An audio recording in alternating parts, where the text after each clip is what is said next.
Good morning sa inyo lahat, no. Magandang umaga po, magandang araw. Ayan, so marami ako napapanood na tungkol sa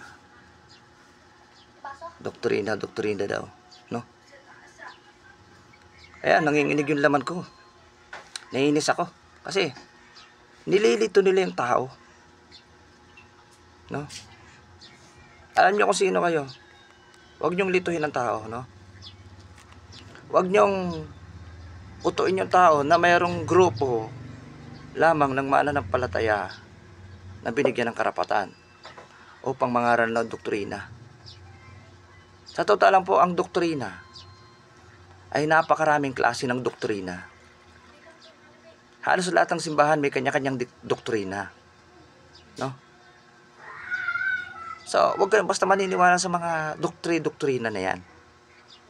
Maniwala kayo sa Biblia, sa Bible. Ang Bible ay ibinigay ng Diyos sa tao. Hindi ang doktrina ng tao para sa tao. Maraming gumagamit ng Bible. Ginagamit lang ang Bible para yung tao maloko. Pero hindi naman talaga yung nakasulat sa Bible ang binibigay. Binibigay yung doktrina. Kahit ako, kaya kong gumawa ng doktrina ko lang eh. O gagawa ko ng doktrina ko. Gagamitin ko rin yung Bible. As ipanlilito ko sa tao. Para ano? Para saan? Magiging bula ang propeta ako niyan. So mag-ingat kayo ha. Mag-ingat kayo. Walang grupo na makapagliligtas sa inyo. Hindi ang relihiyon. Hindi ang iglesia. Hindi ka maliligtas ng iglesia. Si Jesus ang magliligtas sa'yo.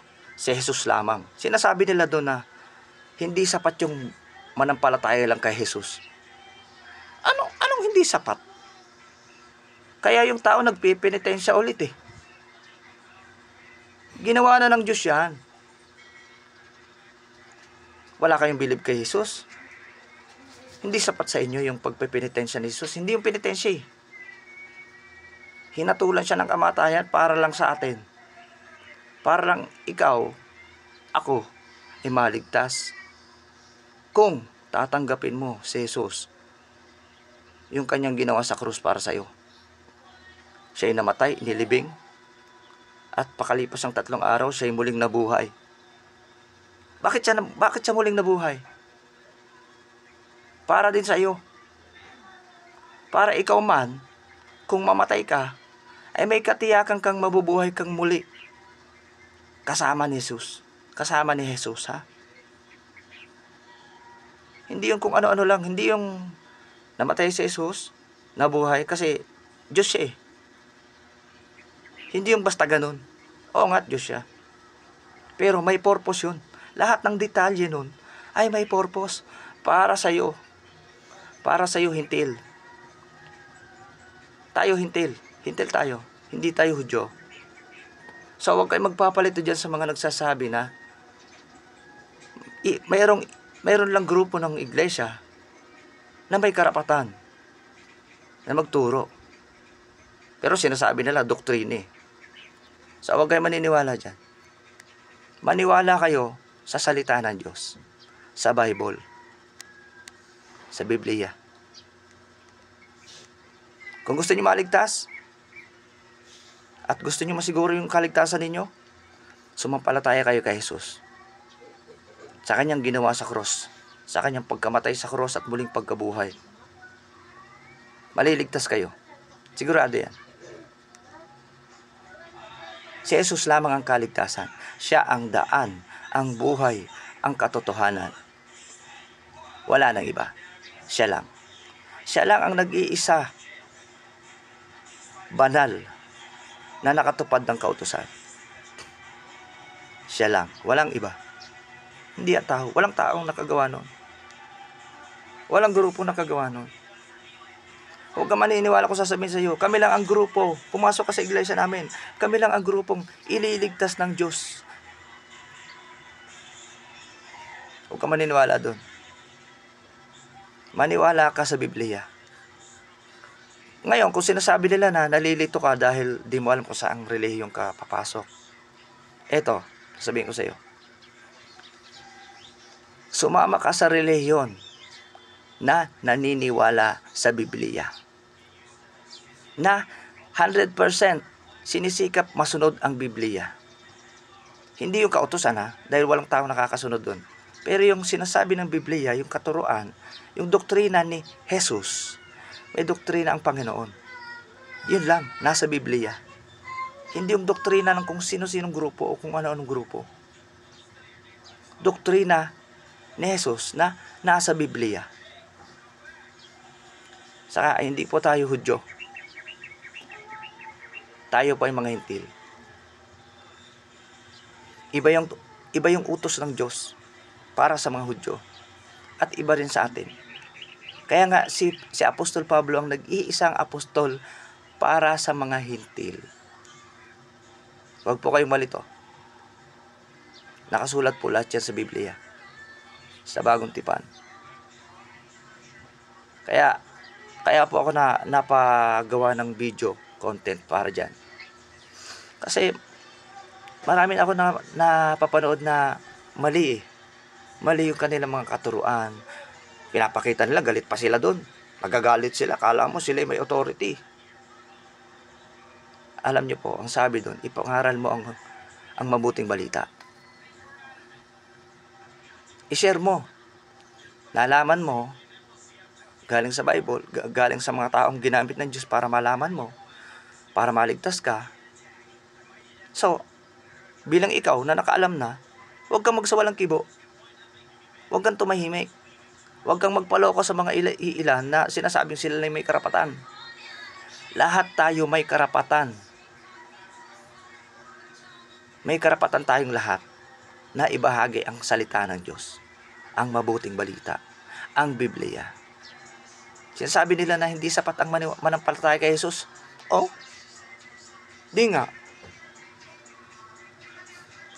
Manampalataya ka kay Jesus upang maligtas ka. Sapat yun upang maligtas ka. Saka si Jesus ay Diyos. Ano tingin nyo kay Jesus? Diyos si Jesus. Mga kapatid, si Jesus ay Diyos. Maraming talata sa Biblia ang nagsasabi na si Jesus ay Diyos. Bagamat siya ipanganganak sa ilalim ng mga taong tagapag-ampon upang maging kabilang sa mga alipin din naman sa mundong ito. Pero, pansamantala lang yon upang tayo itubusin lamang sa mga kasalanan natin. Pero, ang totoo, siya ay Diyos ng lahat. Ang makapangyarihang Diyos. Prince of Peace. Mighty God. Wonderful Counselor. Conqueror. Si Jesus yun. Kaya, huwag kang palilito mga kapatid. Huwag kayong palilito. Ako born again. Pero hindi kayo kayang iligtas ng born again. Si Jesus lang magliligtas sa'yo. Walang iba. Hindi ang grupo ng relihiyon. Walang relihiyon makapagliligtas sa'yo, kapatid. Si Jesus lamang. Ang Diyos, si Jesus lamang. Tandaan mo to. Ang Bible ibinigay sa tao. Basic instruction before leaving the earth. Nandun ang sulat, ang talata, ang salita ng Diyos. Ang Diyos mismo nagsasabi. Ang salita ng Diyos ay Diyos. Nasa Bible yan. Kaya huwag kayo malilito. Kung nalilito kayo kung saang grupo kayo sasama, sumama kayo sa mga grupo o sa grupo na naniniwala sa Bible at sumusunod sa Bible. Okay? Malino ba yan? So, walang samaan ng loob bagamat minsan nanggigigil din ako Kala mo sila yung mga authority, no? Pinili ng Diyos, hindi pumili ang Diyos ng mga edukado. Ang pinili ng Diyos yung mga mangmang sa paningin ng tao. Para ipahiya ang mga aral, ang mga edukado. Bakit? Bakit ganon? Kasi, makapangyarihan ng Diyos. Okay? Walang imposible sa Diyos. Kahit ang tinitingnan mo na bobo sa paningin mo, o mangmang.